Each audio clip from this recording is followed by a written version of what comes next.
जय हिंद दोस्तों, कैसे हैं आप सब। उम्मीद है आप सब अच्छे होंगे। एनसीईआरटी विद नावेद खान में आपका एक बार फिर अभिनंदन है। तो हम अपनी ज्योग्राफी की एनसीईआरटी कर रहे हैं, जो कि अभी 6 क्लास की एनसीईआरटी चल रही है, जिसका आज हम चौथा चैप्टर देखेंगे। ठीक है, 4th चैप्टर जो कि है मानचित्र, मैप। ठीक है, अब मानचित्र क्या होता है, मानचित्र की परिभाषा हम किस प्रकार से देख सकते हैं। ठीक है, तो मानचित्र की परिभाषा को हम इंगित कर सकते हैं कि पृथ्वी की सतह या इसके एक भाग का, ठीक है, पृथ्वी की कोई भी सतह या इसके किसी एक भाग का, एक गांव भी हो सकता है, एक शहर भी हो सकता है, या एक देश भी हो सकता है, या एक कॉन्टिनेंट भी हो सकता है। ठीक है, एक भाग का पैमाने के माध्यम से चपटी सतह पर खींचा गया चित्र है। चपटी सतह से मतलब है चाहे ये वॉल हो सकती है, बोर्ड हो सकता है, कागज हो सकता है, कपड़ा हो सकता है, चमड़ा हो सकता है, कोई भी चीज पर खींचा गया चित्र क्या कहलाता है, मानचित्र कहलाता है। ठीक है, अब मानचित्र कितने प्रकार के होते हैं, मानचित्र को हम यहां देख सकते हैं। मैंने पहले ही इसलिए लिख लिया है ताकि थोड़ा सा समय की बचत की जा सके, बाकी हम इसको और भी देखेंगे, चैप्टर इसके आगे भी है। ठीक है, तो चलिए आइए अब हम समझने के प्रयास करते हैं कि मानचित्र क्या होता है। तो मैंने यहां लिख रखा है, सबसे पहले आप देख सकते हैं मानचित्र, इंग्लिश में इसको बोलते हैं मैप। ठीक है, पृथ्वी की सतह या इसके एक भाग का पैमाने के माध्यम से, ठीक है, पृथ्वी की सतह या किसी एक भाग का, ठीक है, पैमाने के माध्यम से चपटी सतह पर खींचा गया चित्र है। ठीक है, चपटी सतह पर, अगर गोल रहेगा तो फिर तो वो ग्लोब हो जाएगा। ठीक है, अब इस मानचित्र कितने प्रकार के होते हैं उसको हमने यहां लिख लिया है। तो मानचित्र होते हैं 3 प्रकार के। ठीक है, सबसे पहले हम देखेंगे भौतिक मानचित्र, नंबर 2 पे राजनीतिक मानचित्र, और नंबर 3 थीमेटिक मानचित्र। तो आइए अब इनकी एक बार डेफिनेशन देख लेते हैं, इनकी परिभाषा देख लेते हैं कि क्या क्या होता है ये। ठीक है, तो भौतिक मानचित्र क्या है भौतिक मानचित्र में पृथ्वी की प्राकृतिक आकृतियों, यानी कि प्राकृतिक बनावट जो है पृथ्वी की, जिसमें कि पर्वत है, पठार है, मैदान है, नदी है, झरने हैं, नाले हैं, जो भी प्रकृति से बना हुआ है, ठीक है, महासागर है, वो सब कुछ किसमें आता है, भौतिक मानचित्र में आता है। इसे इंग्लिश में बोलते हैं फिजिकल मैप। ठीक है, फिजिकल मैप बोलेंगे। नंबर 2 पे आता है हमारा राजनीतिक मानचित्र, इंग्लिश में बोलेंगे पॉलिटिकल मैप। ठीक है, तो पॉलिटिकल मैप में क्या आता है, राज्यों, शहरों, गांवों या नगरों, विश्व के विभिन्न देशों, ठीक है, विश्व के कोई भी देश होगा, जैसे मैं आपको यहां ग्लोब के माध्यम से दिखाना चाहता हूं, जैसे हम यहां देख सकते हैं। ठीक है, ये नॉर्थ अमेरिका, साउथ अमेरिका, ठीक है, उसके बाद अफ्रीका, हम अपने एशिया में ही देख लेते हैं। ठीक है, तो एशिया में जो विभिन्न देशों की सीमाएं दी गई हैं, ठीक है, ये सब ये क्या है, राजनीतिक मानचित्र के अंतर्गत आता है। ठीक है, आपके पास अगर लगा है राजनीतिक मानचित्र तो उसको देखिए। ठीक है, तो इसकी हम डेफिनेशन इस प्रकार से नोट कर सकते हैं, आप भी लिख सकते हैं। ये इसकी डेफिनेशन है जो कि मैंने बहुत शॉर्ट करके लिखी है, जो आपके लिए डेफिनेटली बेनिफिशियल है। ठीक है, राज्यों, शहरों, नगरों, गांवों, विश्व के विभिन्न देशों, राज्यों तथा उनकी सीमाओं को दर्शाने वाले मानचित्र को राजनीतिक मानचित्र कहते हैं। ठीक है सॉरी इसका अब तीसरा हम देखते हैं थीमेटिक मानचित्र। ठीक है, इंग्लिश में भी इसको थीमेटिक मानचित्र बोलते हैं। ठीक है, थीमेटिक मानचित्र क्या होते हैं, जो किसी प्रकार की विशेष जानकारी उपलब्ध कराता है। ठीक है, जैसे सड़कों का मानचित्र हो गया, रेल मार्गों का मानचित्र हो गया, राइट, वर्षा, वन, उद्योगों, या किसी भी जो स्पेशल जानकारी कुछ हमें देता है जो इन दोनों चीजों में ना दी गई हो, उस प्रकार की जानकारी देता है, दैट इज कॉल्ड थीमेटिक मानचित्र। ओके, अभी देखते हैं एटलस क्या होता है। एटलस तो हम बहुत बार देखते हैं, हमें से बहुत लोगों के पास होगा भी। ठीक है, तो एटलस क्या होता है, जब हम बहुत सारे मानचित्रों को मिला करके एक साथ रख देते हैं, that is called Atlas. Right, बहुत सिंपल है। कई बार हमें पता होता है कि एटलस क्या है, एटलस एक बुक की तरह है, लेकिन हम उसको परिभाषित करने में असमर्थ होते हैं। ठीक है, तो एटलस बहुत सारे मानचित्रों को एक साथ रख दिया जाता है, तो एटलस कहलाता है। ठीक है, अब हम देखेंगे कि मानचित्र को बनाने का पैमाना क्या है। ठीक है, मानचित्र हम किन किन आधारों पे बनाते हैं। ठीक है, तो यहां लिखा है मानचित्र के मुख्य घटक, ठीक है, components of map, major components of map लिख सकते हैं। तो इसके 3 घटक होते हैं, कौन कौन से, डिस्टेंस, डायरेक्शन और सिंबल। राइट, डिस्टेंस मतलब दूरी, दिशा और प्रतीक। इन्हीं तीनों चीजों पर, सिर्फ यही तीनों चीजें मिला करके पूरे मानचित्र का निर्माण करते हैं। ठीक है, इसको हम आगे और डिटेल में देख लेते हैं। ठीक है, चलिए इसको हम और डिटेल में देखते हैं कि दूरी क्या है, दिशा क्या है और प्रतीक क्या है। तो मैं पहले, आप लोग एक बार स्क्रीनशॉट ले लीजिए, फिर इसको मैं क्लियर करता हूं। हो गया? All right, okay.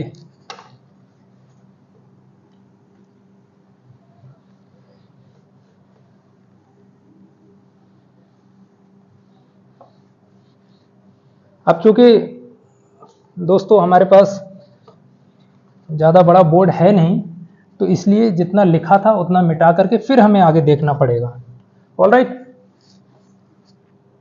तो अब हम देखते हैं कि दूरी, राइट। अब हम इसको लेते हैं, अब यहां लिखेंगे दूरी, ठीक है। दूरी को मापने का पैमाना क्या है, ठीक है। दूरी को नापने के लिए जो इस्तेमाल किया जाता है उसको बोलते हैं पैमाना, ठीक है, यानी कि स्केल। दूरी को मापने की इकाई क्या है? पैमाना, ठीक है। तो पैमाने की हम डेफिनेशन कैसे लिखेंगे? पैमाना स्थल पर वास्तविक दूरी, स्थल पर जो लैंड पर वास्तविक दूरी है, रियल दूरी है, तथा मानचित्र पर, मानचित्र पे चाहे वो किसी भी मानचित्र पे हो, दिखाई गई दूरी के बीच का अनुपात होता है, ठीक है। तो हम यहां लिखेंगे पैमाना स्थल पर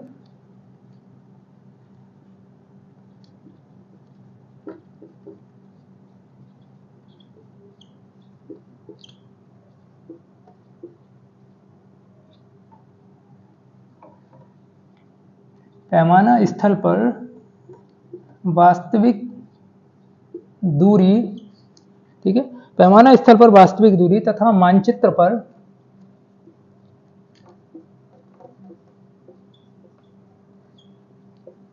दर्शाई गई दूरी के बीच का या दूरी के मध्य का अनुपात होता है, मध्य का अनुपात। ऑल राइट, चलिए अब पैमाने को हम देखेंगे। तो पैमाना कितने प्रकार का होता है? पैमाना 2 प्रकार का होता है, ठीक है। इसको हम यहां देख लेते हैं। पैमाना 2 प्रकार का होता है। कौन कौन सा होता है? छोटे पैमाने वाले मानचित्र, ठीक है,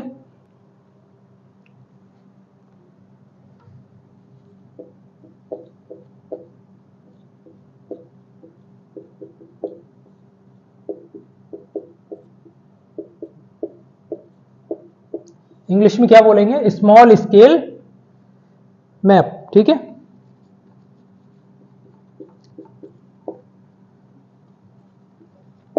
चलिए अभी हम देखते हैं बड़े पैमाने वाले मानचित्र, ठीक है। 2 प्रकार के होते हैं।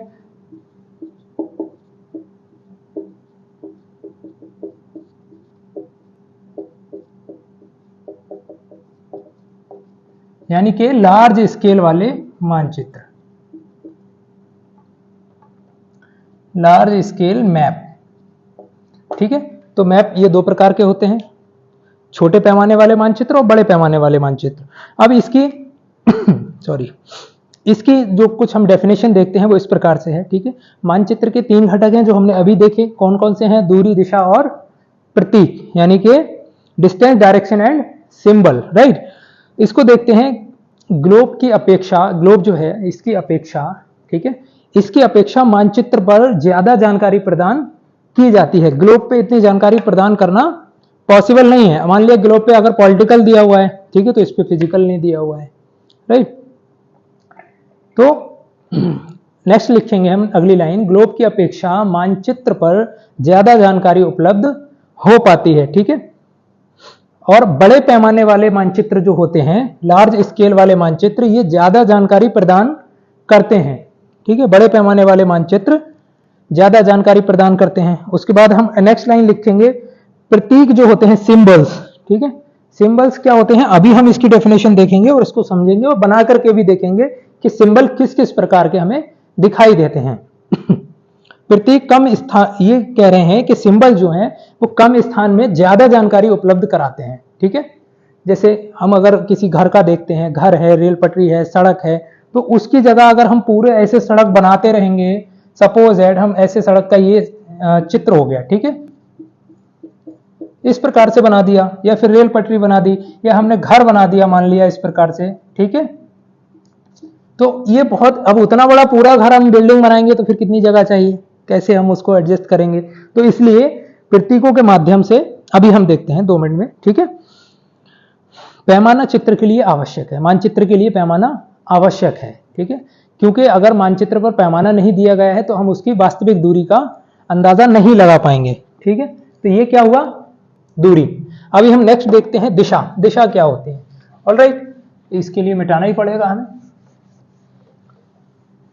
देखिए दिशा तो आप लोगों को पता भी होगा, फिर भी अब जब दिया हुआ है ज्योग्राफी में तो हम उसको देखेंगे एक बार कि दिशा क्या होती है, ठीक है। दिशा इंग्लिश में बोलेंगे डायरेक्शन। दिशाएं कौन कौन सी होती हैं?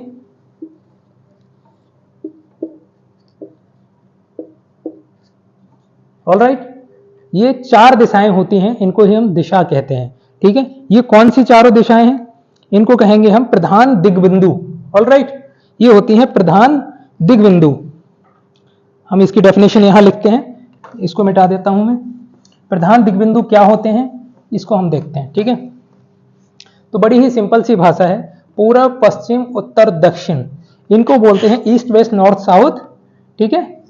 East west north south, it is called, ठीक है, प्रधान दिग्बिंदु।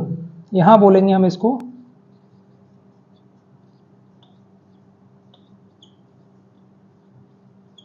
ये होते हैं प्रधान दिग्बिंदु। इंग्लिश में इसको बोलेंगे कार्डिनल डायरेक्शन, ठीक है।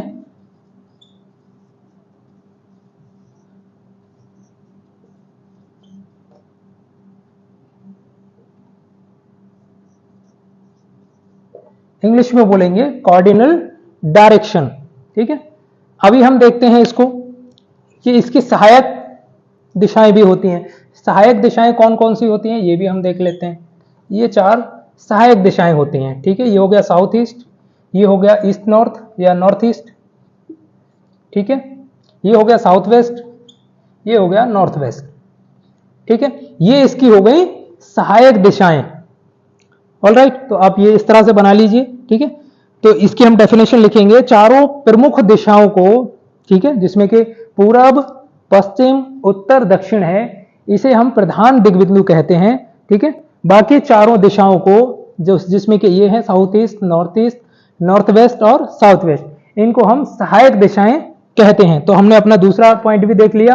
पहले हमने क्या देखा था, दूरी, ठीक है। दूरी में हमने 2 पैमाने देखे थे, स्मॉल स्केल वाला पैमाना और लार्ज स्केल मैप, ठीक है। उसके बाद ये हमारे दिशाएं हो गए। दिशाओं में हमने क्या देख लिया कि प्रधान दिग्बिंदु देख लिए हमने और सहायक दिशाएं देख ली।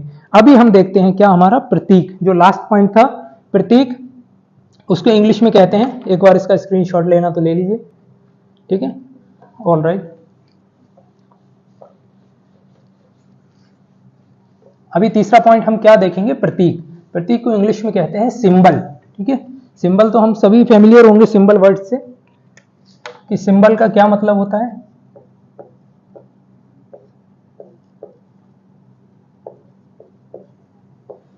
चलिए सिंबल को अब हम समझते हैं, ठीक है। तो सिंबल की डेफिनेशन पहले हम लिख लेते हैं, उसके बाद हम कुछ सिंबल बना करके देखेंगे, ठीक है। लिखिए, मानचित्र पर सिंबल के लिए हम लिखेंगे, मानचित्र पर सड़कों, पुलों, शहरों, गांवों, नहरों, नदियों, मतलब जो भी कुछ हमें दिखाई देता है, जो भी स्ट्रक्चर लैंड पर बना हुआ है, ठीक है, उनको क्या कहते हैं, हम प्रतीक कहते हैं। कैसे, वो देखिए। मानचित्र पर सड़कों, पुलों, नहरों,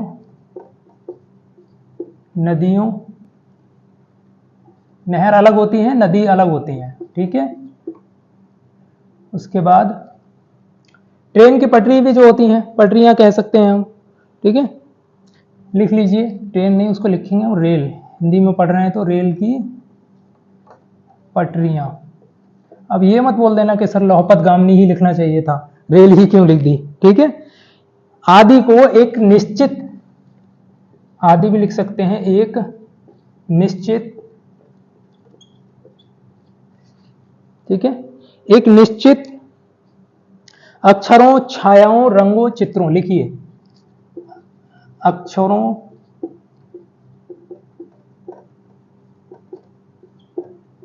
छायाओं, रंगों, चित्रों के माध्यम से, चित्रों तथा रेखाओं के माध्यम से दर्शाना। चित्रों तथा रेखाओं, रेखाएं भी तो हम खींचते हैं, जैसे हम सड़क के लिए खींचते हैं, ट्रेन की पटरी के लिए खींचते हैं, अंतरराष्ट्रीय रेखाओं के लिए क्या है, रेखाएं खींचते हैं। ठीक है, चित्रों तथा रेखाओं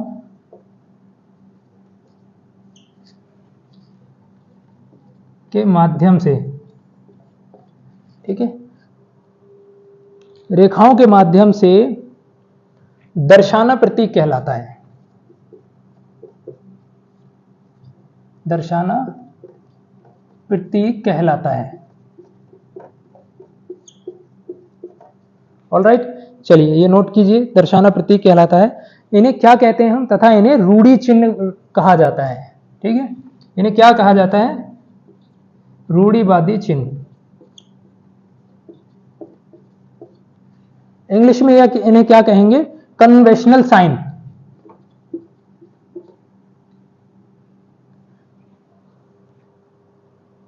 कन्वेंशनल साइन, ठीक है, ये इन्हें इंग्लिश में कहेंगे कन्वेंशनल साइन या रूढ़ि चिन्ह कहा जाता है इनको। ठीक है, जो कि किस प्रकार के होते हैं हम एक बार इनको देखते हैं थोड़ा सा। ये अपनी एनसीईआरटी में दिया हुआ है। ठीक है, चैप्टर 6 में दिया, चैप्टर 4 में दिया हुआ है, क्लास 6 की एनसीईआरटी में। ठीक है, जैसे रेलवे लाइन के लिए हम किस प्रकार से देखते हैं, ब्लैक पेन से मैं बनाता हूं।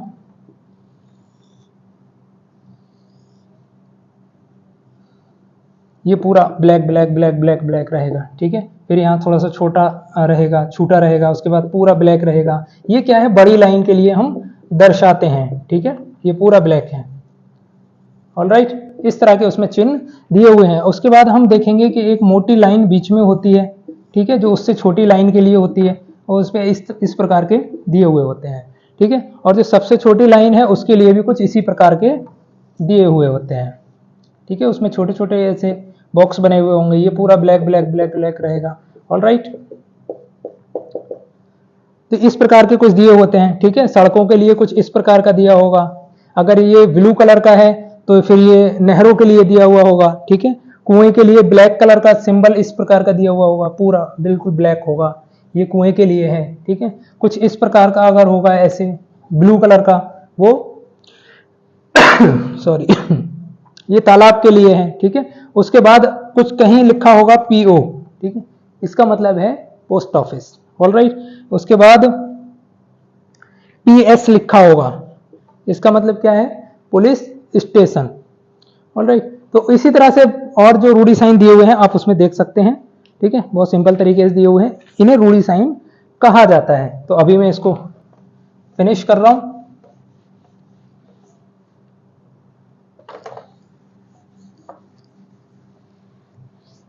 अब हम अपना नेक्स्ट देखेंगे खाका।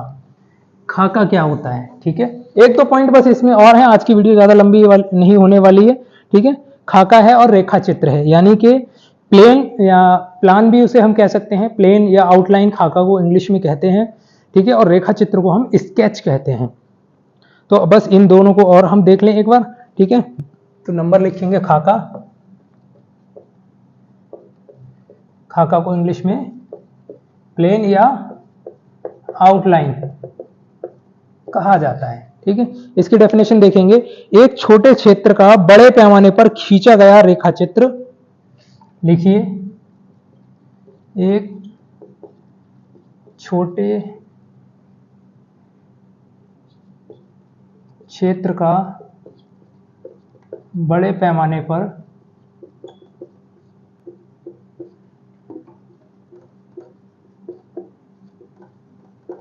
खींचा गया रेखा चित्र खाका कहा जाता है। ऑलराइट, रेखा चित्र क्या कहा जाता है, खाका कहा जाता है। ठीक है, इसको हम एक बार और देखते हैं। एक छोटे क्षेत्र का, मान लिया कोई छोटा क्षेत्र है। ठीक है, जैसे एक खेत हो सकता है, या एक गली होता है, मोहल्ला होता है, या कोई कॉलोनी होता है, या कोई शॉपिंग कॉम्प्लेक्स है। ठीक है, या कोई मॉल वगैरह है, उसका हम बड़े पैमाने पर, यानी कि उसमें चीजों को बहुत डिटेल में दिखाया जाता है। ठीक है, या फिर हम किसी मकान का नक्शा बनाते हैं। ठीक है, तो नक्शा अगर आपके आस पड़ोस में कोई काम हो रहा हो और उन्होंने अगर मैप बनवाया हो, तो उनको जाकर के बोलना कि सर या अंकल आंटी हमें अपना जरा मैप दिखाइए घर का, एक बार आप उसको एनालिसिस कीजिए तो आपको पता चलेगा उनको, ठीक है। यही बोल देना कि अपना जो खाका बनवाया है वो दिखाइए, ठीक है। उसके लिए आर्किटेक्ट इंजीनियर होते हैं वो बनाते हैं। ऑलराइट, ये इसकी डेफिनेशन हो गई, ठीक है। एक छोटे क्षेत्र का बड़े पैमाने पर खींचा गया रेखा चित्र क्या कहलाता है? खाका कहलाता है। अभी हम देखते हैं रेखा चित्र क्या होता है। रेखा चित्र जो हम बोल रहे हैं,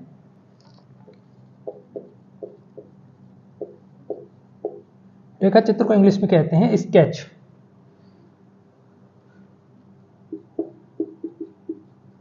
ऑलराइट, चलिए स्केच देखते हैं। कच्चे आरेख को, ठीक है, कच्चे आरेख को बिना पैमाने की सहायता से खींचा जाता है। मतलब इसको बिना पैमाने की सहायता से रेखा चित्र को खींचा जाता है तथा इसे रेखा चित्र मानचित्र कहते हैं, ठीक है। रेखा चित्र एक आरेखण है। क्या है? यहां लिख लीजिए, ये क्या है? एक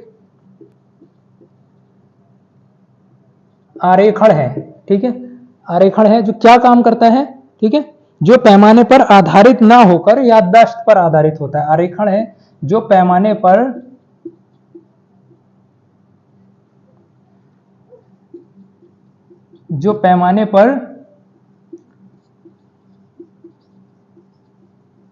आधारित नहीं होता है। ये किस पे आधारित होता है? याददाश्त, यानी कि हमारी मेमोरी पर आधारित होता है, ठीक है।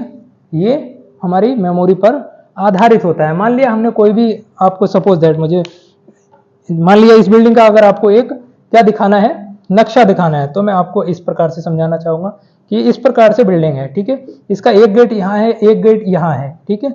इस तरफ इसका क्या है? लॉबी है एक, ठीक है। इस तरफ इसका लॉबी के साइड में बोल देंगे हम वॉशरूम है। ऑलराइट, बाकी इस तरफ किचन एरिया है। इस प्रकार से हम देख लेंगे। तो अभी यहां मैंने किसी पैमाने का इस्तेमाल तो किया नहीं। ये क्या हो गया? एक रेखा चित्र हो गया। ये याददाश्त है, ठीक है, जो कि मैंने पढ़ा नहीं है, लिखा नहीं है, किसी इंजीनियर ने उसको नहीं समझाया, मैंने जस्ट ऐसे ही बना करके आपको दिखा दिया, ठीक है। अब हम इन दोनों के मध्य अंतर देखेंगे कि इन दोनों के बीच क्या अंतर होता है, खाका के और रेखा चित्र के।